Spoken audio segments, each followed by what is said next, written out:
ایک سوال یہاں اور پیدا ہوتا ہے، وہ یہ ہے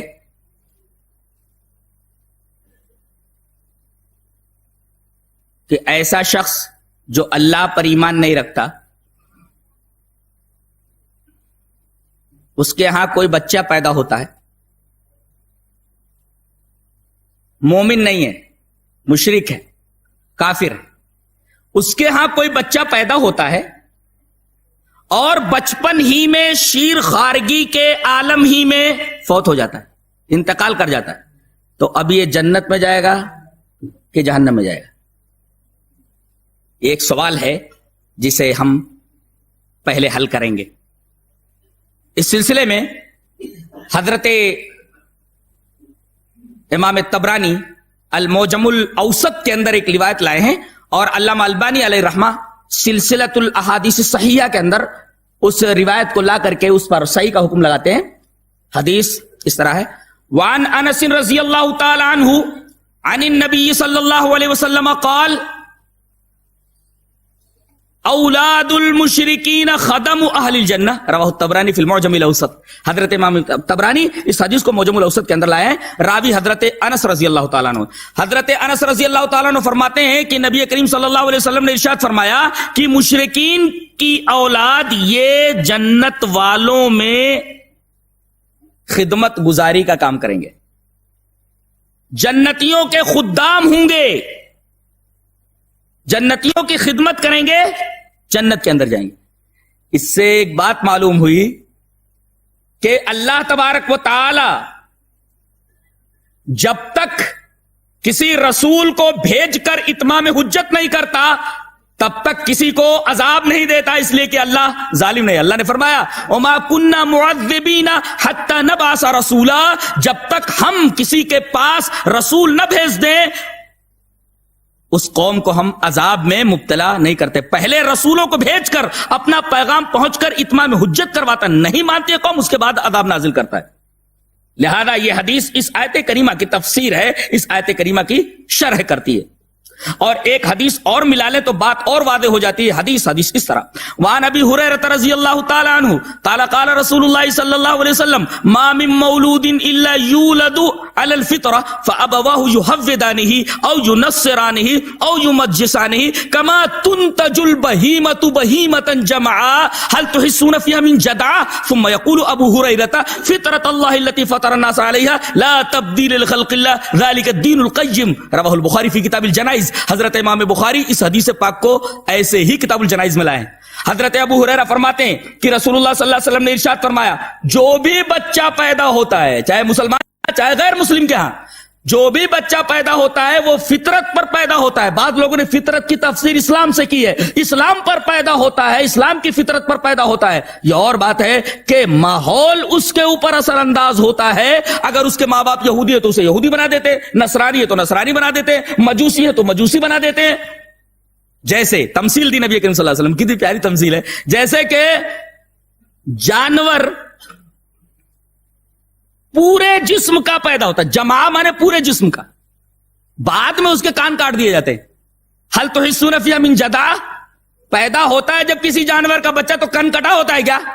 پورا پیدا ہوتا ہے، کان بعد میں کاٹا جاتا ہے۔ کتنی پیاری، اور اسی حالت میں شیر خارگی کے عالم میں مر گیا تو اس کی چونکہ کوئی خطا نہیں ہے، ماحول سے متاثر بھی نہیں ہوا، لہذا اسے جنت ملنی چاہیے۔ اب ایک اہم پوائنٹ کے اوپر آتے ہیں، کوئی آدمی تقدیر سے احتجاج کر سکتا ہے اپنے گناہوں کے لیے؟ اگر کوئی آدمی اس طرح کی حرکت کرتا ہے، شیطان ہے وہ، کیا ہوا تھا؟ اللہ تعالی نے جب شیطان کو راندے درگاہ کیا تو جانتے کیا بولا تھا وہ؟ سورہ اعراف کے اندر اللہ تبارک تعالی نے اسی طرح سورہ ہجر کے اندر اس کے اس قول کو نقل فرمایا ہے، قال فبما اغویتنی لاقعدن لهم صراطک المستقیم، چونکہ تو نے مجھے گمراہ کیا، وہاں بے سبب کا ہے، پس قال اس نے کہا ف تو بے، اس سبب سے، اس وجہ سے کہ تو نے مجھے گمراہ کیا، وہ بے سبب کا ہے۔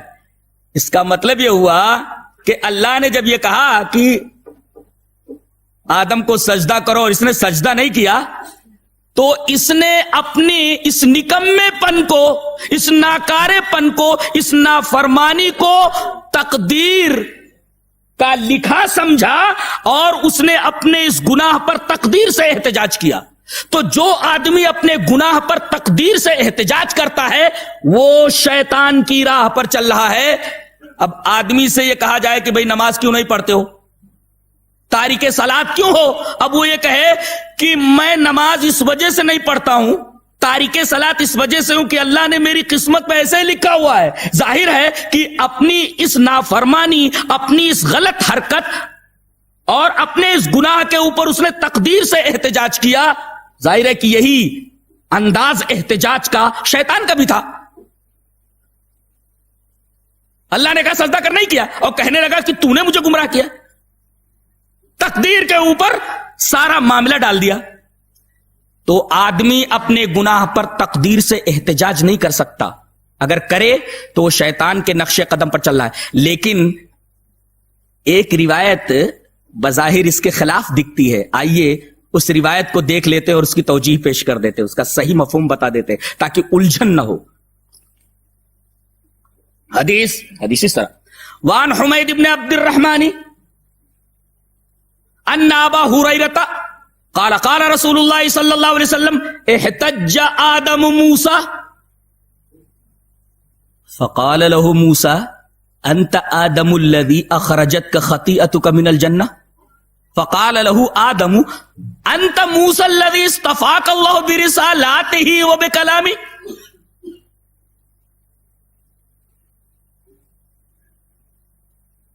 ثم تلومني على امر قدر علی قبل ان اخلق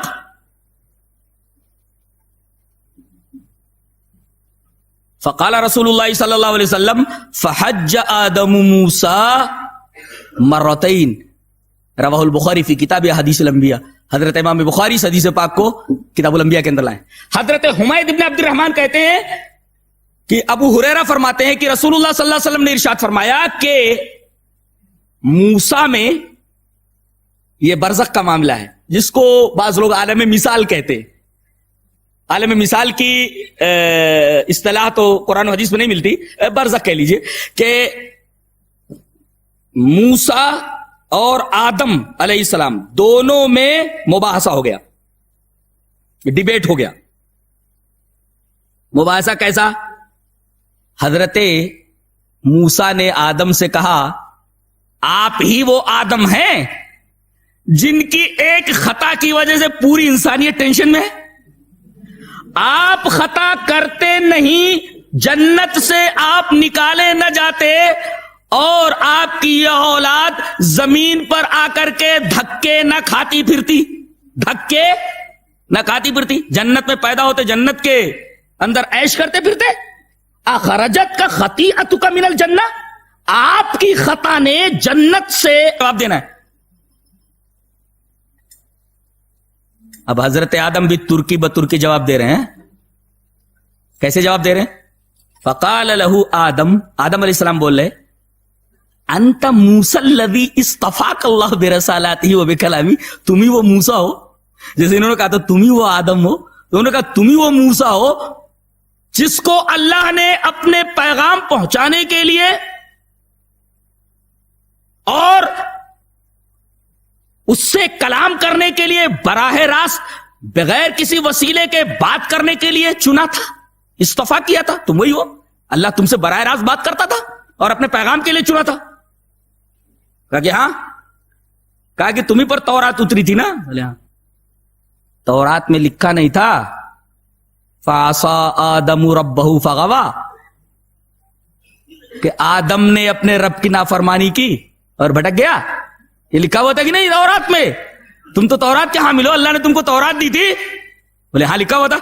پھر میرے بیٹے ثم تلومنی علی امر قدر علی قبل ان اخلق، میری پیدائش سے پہلے جو چیز میرے مقدر میں لکھ دی گئی تھی اس پر مجھے ملامت کیوں کرتے ہو؟ اور اس پر نبی کریم صلی اللہ علیہ وسلم کا تبصرہ بڑا حیرت انگیز ہے کہ اس پر حضرت آدم موسیٰ پر غالب آ گئے ہیں. بظاہر ایسا لگتا ہے جیسے حضرت آدم کی یہ دلیل بالکل غلط ہے، بیٹے کا اعتراض بالکل صحیح ہے اور باپ کا جواب صحیح نہیں ہے، بظاہر غلط لگ رہا ہے، اس لیے کہ حضرت آدم نے حضرت موسیٰ کے سوال پر جو جواب دیا ہے تقدیر سے احتجاج ہے اپنی خطا کے اوپر. بظاہر ایسا لگ رہا ہے کہ نہیں، یہی کام تو شیطان نے بظاہر کیا ہے. اللہ نے کہا کہ تو نے سجدہ کیوں نہیں کیا، تو اس نے یہی کہا تو نے مجھے گمراہ کیا، اس وجہ سے دینا تھا. ہاں میں وہی آدم ہوں. یہ دلیل کیا دے رہے ہیں کہ تم وہ موسیٰ جس پر تورات اتری؟ بولے ہاں تورات میں لکھا ہوا تھا نا کہ آدم سے غلطی ہوئی. بولے ہاں لکھا ہوا تھا. تو تم کائے کو ملامت کرتے ہو مجھے؟ کس وجہ سے ملامت کرتے ہو ایسی بات پر جو میری پیدائش سے پہلے میرے مقدر میں لکھا جا چکا تھا؟ قدر علیہ، میرے مقدر میں لکھا جا چکا تھا قبل ان اخلق، میری پیدائش سے پہلے. جب اللہ نے میرے مقدر میں یہ غلطی لکھ دی تھی تو یہ غلطی مجھے کرنا تھا، غلطی ہو گئی، لہذا مجھے ملامت کیوں کرتے ہو؟ تو حضرت آدم نے جو اپنی غلطی پر تقدیر سے احتجاج کیا، بظاہر ایسا لگتا ہے یہ احتجاج صحیح نہیں ہے، اس لیے کہ گناہ پر، خطا پر، غلطی پر تقدیر سے احتجاج جائز نہیں ہے. اور اس پر نبی کریم صلی اللہ علیہ وسلم کا تبصرہ بڑا عجیب و غریب ہے. نبی کریم صلی اللہ علیہ وسلم یہ فرمانے کے بجائے کہ اس میں حضرت موسیٰ غالب رہے، یہ کہہ رہے ہیں حضرت آدم غالب رہے. نکتہ کیا ہے؟ نکتہ یہ ہے، حضرت علامہ ابن قیم علیہ رحمہ اللہ تبارک و تعالی نے بڑا زبردست فہم عطا فرمایا تھا قرآن و حدیث کے سمجھنے کا. شیخین کو، حضرت علامہ ابن قیم کو، حضرت امام ابن تیمیہ کو، بڑا اچھا نکتہ انہوں نے شفاء العلیل جس باب میں تقریباً 1000 صفحات پر تقدیر کے عنوان پر انہوں نے کتاب لکھی ہے. کتاب کا نام ہے شفاء العلیل فی مسائل القضاء والقدر والحکمت والتعلیل. ایک مسئلے کے اوپر 1000 صفحات پر بحث پھیلی ہوئی. نا گریٹ آدمی تھا. انہوں نے اس مسئلے کو حل کیا اور بہت پیارے انداز میں حل کیا ہے. کہتے ہیں غور سے سنو نہیں تو پیچیدگی باقی رہے گی. آپ لوگ میری طرف متوجہ ہیں؟ جواب دینے جا رہا ہوں. آدمی اپنی غلطی پر، اپنے گناہ پر تقدیر سے احتجاج ایک صورت میں کر سکتا ہے. کب؟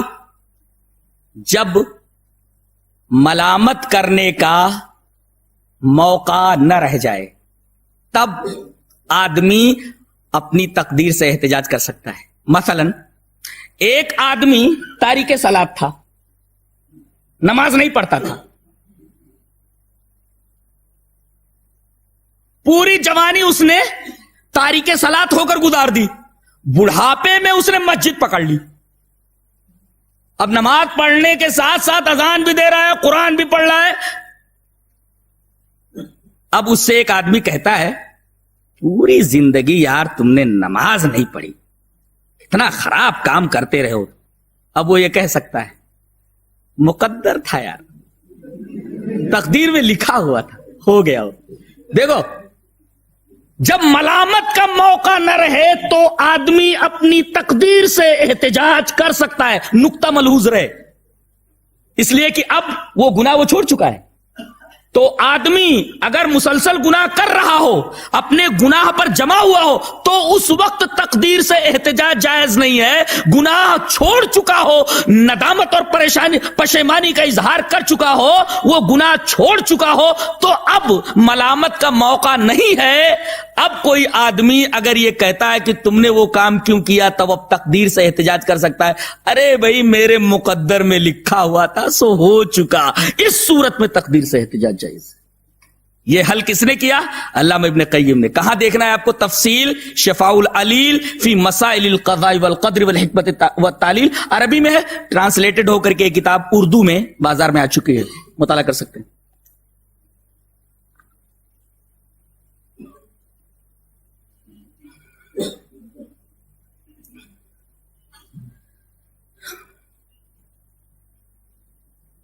ضرورت ہے کہ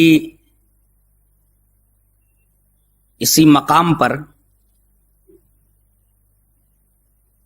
ایک اور مسئلے کا حل تلاش کر لیا جائے.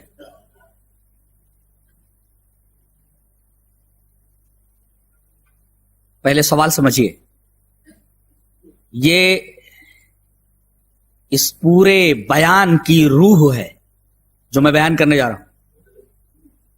یہ بات اگر سمجھ میں آ گئی تو پورا مضمون سمجھ میں آ جائے گا، ورنہ پیچیدگی برقرار رہے گی. لہذا آپ لوگ میری طرف متوجہ ہو جائیے. پہلے کوشچن آرائز کرتا ہوں میں, پہلے سوال پیش کرتا ہوں, موٹ کرتا ہوں اس کو.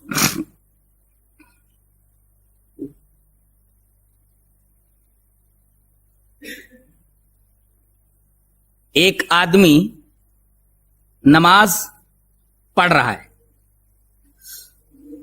اب سوال ہے, یہ اللہ کے ارادے, اللہ کے اختیار اور اللہ کی مشیت سے پڑھ رہا ہے؟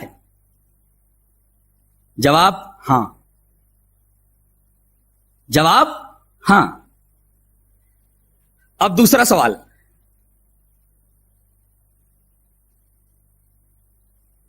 دوسرا سوال یہ کہ اگر اللہ کی مشیت ہو تو اللہ کی مشیت کے خلاف کوئی کام ہو سکتا ہے؟ بولے نہیں. پھر تو بندہ مجبور ہوا, بندہ مجبور ہے.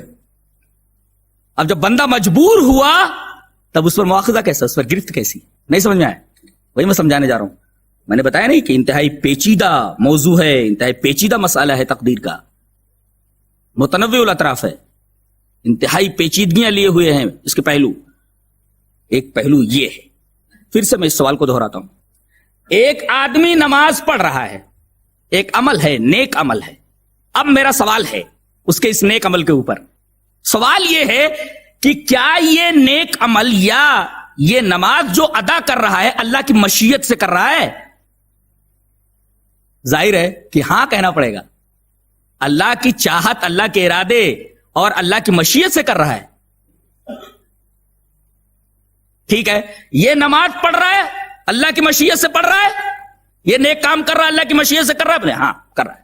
اچھا, دوسرا سوال, کیا اللہ کی مشیت کے خلاف ہو سکتا ہے؟ بولے نہیں ہو سکتا. تو بندہ تو مجبور ہوا نا, مشیت ہے اللہ کی تب پڑھ رہا ہے, مشیت نہ ہوتی تو کہاں پڑھتا ہو؟ تو مجبور ہوا نا, مشیت کی وجہ سے پڑھ رہا ہے ہو, مشیت نہ ہوتی تو نہیں پڑھتا. اس کا مطلب بندہ مجبور محض ہوا, وہاں مشیت ہے اس وجہ سے پڑھ رہا ہے, مشیت نہ ہوتی تو نہیں پڑھتا, مجبور ہوتا ہو.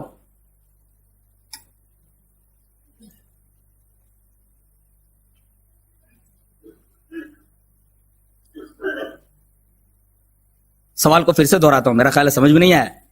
ایک آدمی نماز پڑھ رہا ہے, نیک عمل ہے. سوال پہلا یہ ہے کہ یہ جو نماز پڑھ رہا ہے اس پر اللہ کی مشیت ہے کہ نہیں؟ بغیر اللہ کی مشیت کے کوئی آدمی کام کر ہی نہیں سکتا. کیوں؟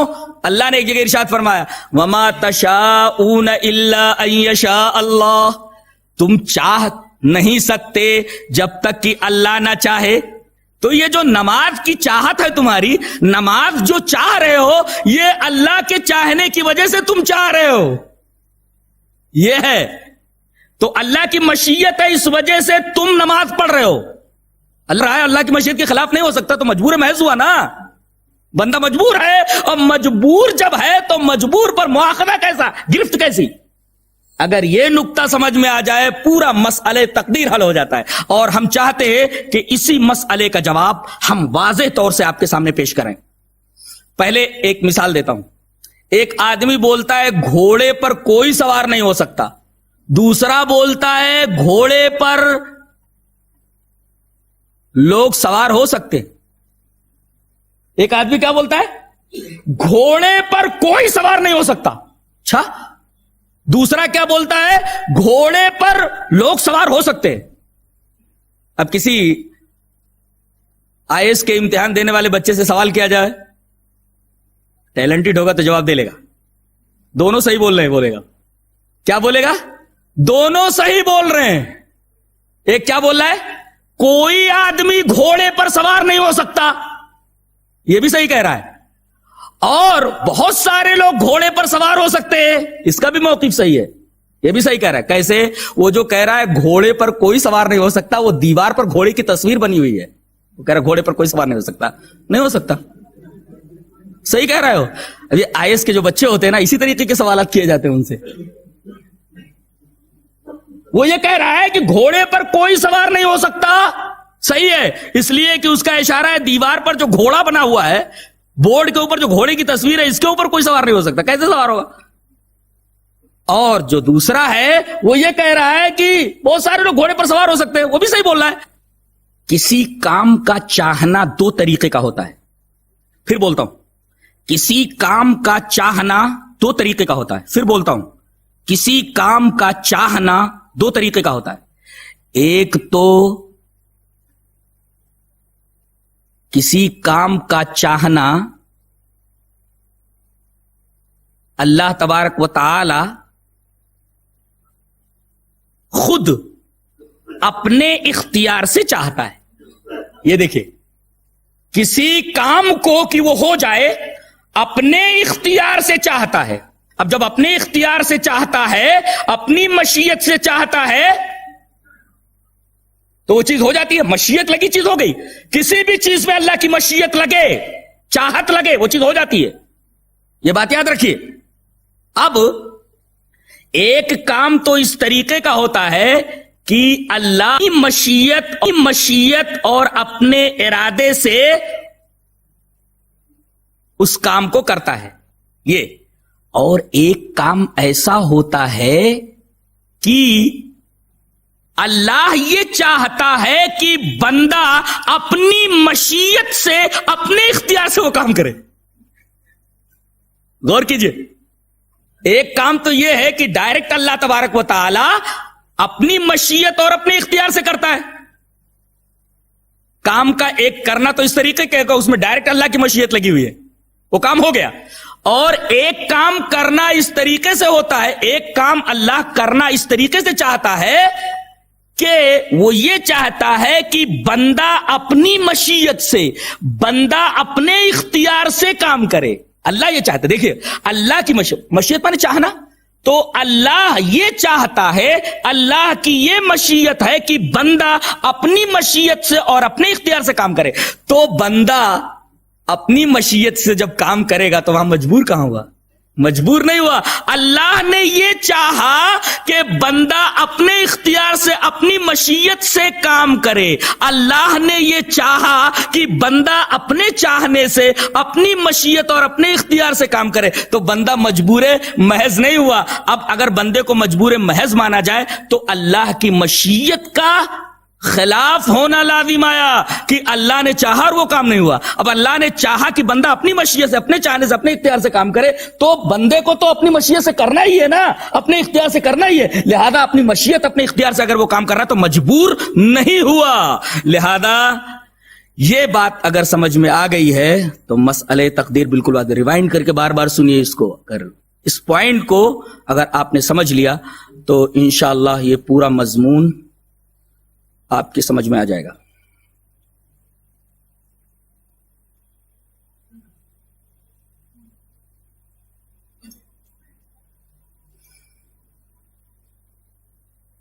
ضروری ہے کہ یہاں ایک اور سوال کا جواب دے لیا جائے، وہ یہ ہے کہ کسی کے پاس پیغام نہیں پہنچا، جیسے کوئی آدمی فطرت میں مر گیا۔ فطرت سمجھتے ہیں؟ ایک نبی کے بعد ایک نبی آیا، اس دنیا سے چلا گیا، دوسرا نبی ابھی نہیں آیا، تو درمیان کا جو وقفہ ہے، دو نبیوں کے درمیان کا جو وقفہ ہوتا ہے، جو پیریڈ ہوتا ہے، اس کو فطرت کہتے ہیں۔ کوئی نبی نہیں آیا، کوئی فطرت میں مر گیا، وہ کہاں جائے گا؟ اسی طریقے سے کوئی پاگل ہے، اس کا دماغ ہی نہیں ہے، تو وہ کہاں جائے گا؟ فطرت میں جو مر گیا وہ کہاں جائے گا؟ پاگل ہے، احمق ہے، بے وقوف، دماغ ہی نہیں ہے، وہ کہاں جائے گا؟ اسی طریقے سے بہرا، جس نے کچھ سننا ہی نہیں ہے، وہ کہاں جائے گا؟ اس سلسلے میں ایک حدیث پاک جسے امام ابن حبان رحمہ اللہ صحیح ابن حبان کے اندر لائے ہیں، اور علامہ البانی نے اس حدیث کو صحیح کہا ہے، روایت اس طریقے سے، وہ روایت دیکھ لیں، بات بالکل واضح ہو جاتی ہے۔ اس کے بعد ایک اہم پوائنٹ بیان کر کے بات کو ختم کریں گے۔ حدیث اس طرح، وعن الاسود ابن سریع رضی اللہ تعالی عنہ عن رسول اللہ صلی اللہ علیہ وسلم قال اربعۃ یحتجون یوم القیامہ رجل اصم ورجل احمق ورجل حرم ورجل مات فی الفترہ فأما الأصم فيقول يا ربي لقد جاء الإسلام وما أسمع شيئا وأما الأحمق فيقول ربي قد جاء الإسلام والصبيان يخزفونني بالبعر وأما الهرم فيقول ربي لقد جاء الإسلام وما أعقل وَأَمَّا مَن مَّاتَ عَلَى الْفِطْرَةِ فَيَقُولُ رَبِّ مَا أَتَانِي لَكَ رَسُولٌ فَيَأْخُذُ مَوَاثِيقَهُمْ لِيُطِيعُنَّهُ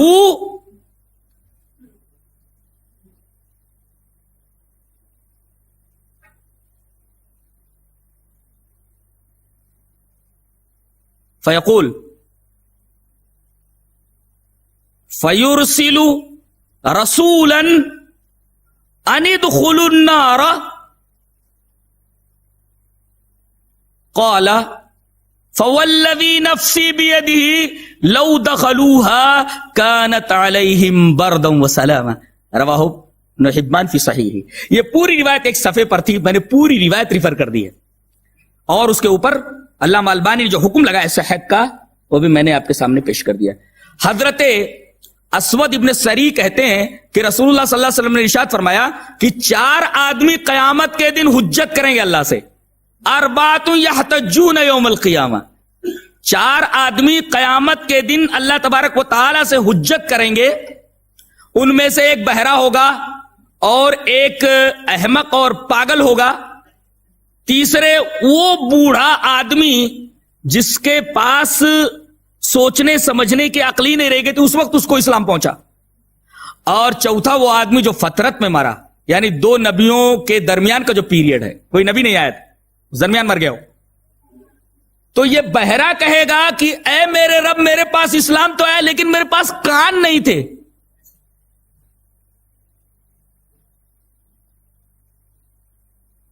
اب میرے پاس کان ہی نہیں تھی، تیرے پیغام کو میں نے سنا نہیں، اب بتا مجھے کہاں ڈالے گا تو؟ اس کے بعد کہا گیا کہ پھر احمق بولے گا کہ اے میرے رب اسلام تو آیا میرے پاس لیکن میرے پاس عقل ہی نہیں تھی سمجھنے کے لیے، وما عاقل، میرے پاس عقل ہی نہیں تھی۔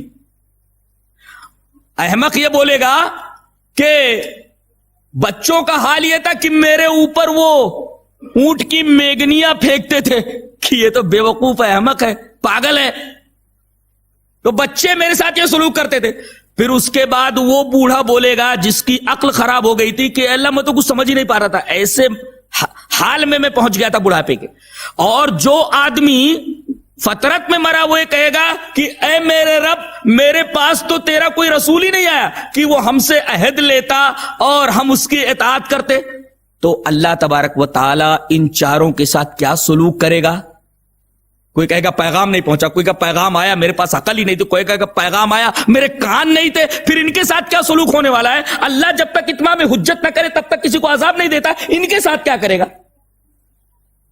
نبی کریم صلی اللہ علیہ وسلم نے فرمایا کہ ایک رسول بھیجے گا وہیں میدان محشر میں ایک رسول بھیجے گا، اور وہ رسول بولے گا، اب ہر رسول یہی دنیا میں آتا تھا، یہ کہتا تھا نا کہ میرے اوپر اللہ کا پیغام آیا ہے، اس پیغام کو تم لوگ تسلیم کرو، یہ بات مانو، یہ بات مانو، ان تمام چیزوں سے دور رہو۔ تو وہ بھی رسول بن کر کے بھیجا جائے گا اور ان کے سامنے آگ پیش کی جائے گی اور یہ کہے گا میں تمہاری طرف بھیجا ہوا رسول ہوں، اب میں یہ کہتا ہوں کہ اللہ کا حکم یہ ہے کہ اس آگ میں کود پڑو۔ تو جو لوگ کود پڑیں گے، اللہ کے رسول صلی اللہ علیہ وسلم نے ارشاد فرمایا کہ یہ آگ ان کے اوپر ٹھنڈی اور سلامتی بن جائے گی، اور گریں گے بظاہر جہنم میں پہنچ جائیں گے جنت میں، اس آگ میں گرے گی جنت میں پہنچ گئے، ٹھنڈی اور سلامتی والی ہو گئی. اور جو لوگ رکے رہیں گے ان کے اوپر یہ فیصلہ ہوگا کہ ان کے پاس رسول آتا تو یہی جواب دیا جاتا، ان کو اٹھا کر کے جہنم کے اندر ڈال دو. اس طریقے کا ایک ٹیسٹ آخرت کے اندر ہوگا میدان محشر میں. اللہ کسی کے ساتھ ظلم نہیں کرے گا. اللہ تبارک و تعالیٰ بندوں کے اوپر ظالم نہیں ہے، جیسا کہ اسود ابن سری کی یہ روایت جسے ابن حبان اپنی صحیح کے اندر لائے میں نے آپ کے سامنے پیش کر دیا.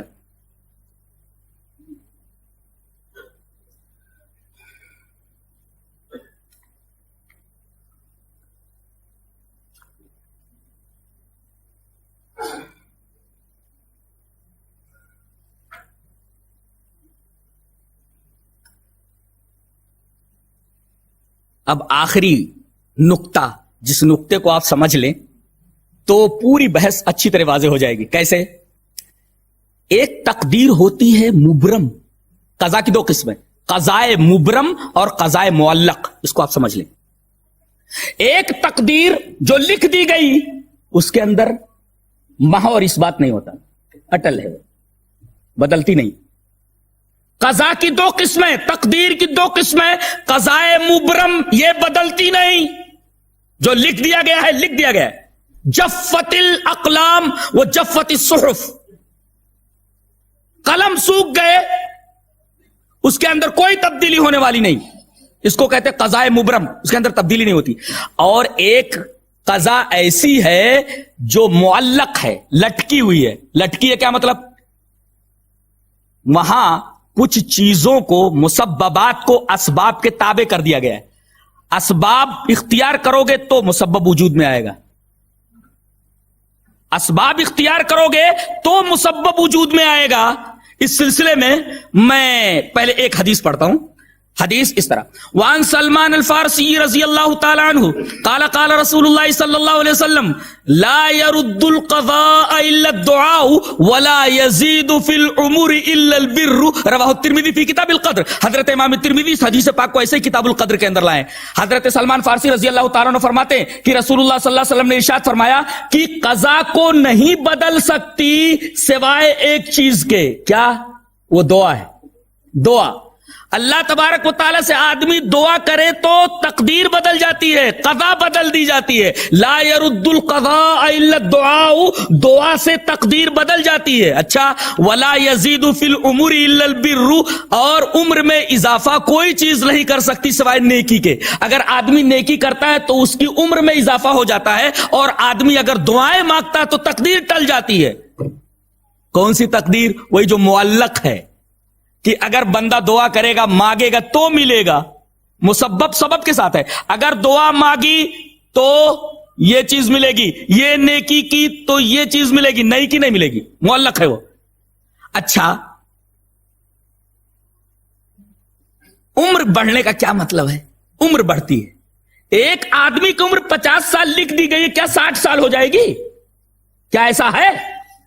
جی ہاں، دونوں مطلب لیے جا سکتے ہیں. حدیث پاک کے آخری ٹکڑے کو حقیقت پر بھی محمول کیا جا سکتا ہے اور مجاز پر بھی. حقیقت پر محمول کریں گے تو مطلب یہ ہوگا کہ سچ مچ ایسا ہے کہ اگر آدمی نیکی کرے گا تو 50 سال کی عمر لکھی ہوئی ہے تو 60 سال کی ہو جائے گی. وہ معلق ہے. وہ مثلا ایسا لکھا ہوا ہے کہ اگر یہ حج کرے گا، صدقات و خیرات کرے گا، زکوٰۃ برابر ادا کرے گا، لوگوں کی، یتیموں کی، مسکینوں کی، بیواؤں کی خبر گیری کرے گا، تو 50 سال کی عمر ہے، لٹکی ہوئی ہے، چلو یہ سب کر رہا ہے نا، 10 سال اور بڑھا دو، 60 سال. تو حقیقت پر بھی محمول کیا جا سکتا ہے. اور مفسرین اس طرف گئے محدثین کہ اس کو مجاز پر محمول کرنا زیادہ اچھا ہے. عمر بڑھنے کا مجازی مفہوم یہ ہے کہ 50 سال کی عمر تو 50 سال ہی رہے گی، لیکن 50 سال میں وہ اتنی نیکیاں کر کی توفیق اللہ اسے دے دے گا کہ کسی کو اگر 100 سال کی بھی عمر دے دی جائے تو اتنی نیکیاں نہیں کر پاتا. یہ ہے عمر میں بڑھنے کا مجازی مفہوم، کہ ہے تو اس کی عمر 50 سال، مگر 50 سال کی عمر میں اللہ نیکیاں کرنے کی، اچھے اعمال کرنے کی اسے ایسی توفیق دے دے گا کہ کسی آدمی کو اگر 100 سال بھی دے دیے جائیں تو 100 سال میں اتنی نیکیاں نہیں کر پائے گا. تو چاہے اس حدیث پاک کے آخری ٹکڑے کو حقیقت پر محمول کیا جائے یا مجاز کے اوپر محمول کیا جائے، دونوں طریقے کا حمل بالکل صحیح ہے. تو یہ پوائنٹ خاص طور سے نگاہ میں رہے کہ ایک قضا بدلتی رہتی ہے، اور اس کی دلیل پر حضرت عمر رضی اللہ تعالی عنہ کا وہ فعل پیش کر دوں جسے امام طبری، امام ابن جریر طبری کے اندر لائے ہیں. روایت اس طرح ہے، وعن ابی عثمان النہدی ان عمر بن الخطاب رضی اللہ تعالی عنہ قال وهو يطوف بالبيت ويبكي اللهم ان كنت كتبت علي شقوة او ذنبا فامحه فإنك تمحو ما تشاء وتثبت وعندك ام الكتاب فاجعله سعادة ومغفرة. رواہ ابن جریر فی الطبری. امام ابن جریر طبری سورہ رعد کی وہ آیت یمحو اللہ ما یشاء ویثبت کی تفسیر میں حضرت ابو عثمان نہدی سے یہ روایت لائے ہیں. حضرت ابو عثمان، اور علامہ البانی نے اس حدیث کو صحیح کہا ہے، حضرت ابو عثمان نہدی کہتے ہیں کہ حضرت عمر ابن خطاب خانہ کعبہ کا طواف کر رہے ہیں اور رو رہے ہیں. یطوف بالبیت ویبکی، خانہ کعبہ کا طواف کر رہے ہیں اور زاروں قطار رو رہے ہیں. روتے ہوئے یہ دعا مانگ رہے ہیں. کیا دعا دیکھیے، اللہم ان کنت کتبت علی شقوۃ، اے اللہ اگر تو نے میری تقدیر میں شقاوت لکھ دی ہے، بدبختی لکھ دی ہے، تو او ذنبا یا گناہ لکھ دیا ہے، میری تقدیر میں اگر تو نے شقاوت لکھ دی ہے، بدبختی لکھ دی ہے، او ذنبا شقوۃ شقاوت بدبختی، او ذنبا شقاوت بدبختی لکھ دی، او ذنبا یا گناہ لکھ دیا ہے، فمحہ تو اس کو مٹا دے. کیوں؟ فإنک تمحو ما تشاء وتثبت، اس لیے کہ تم مٹاتا بھی اور ثابت بھی رکھتا ہے. وعندک ام الکتاب، تیرے پاس تو ام الکتاب ہے نا. فاجعلہ سعادۃ ومغفرہ، تو میری شقاوت، میری بدبختی اور میرے گناہ کو تو سعادت اور مغفرت سے بدل دے.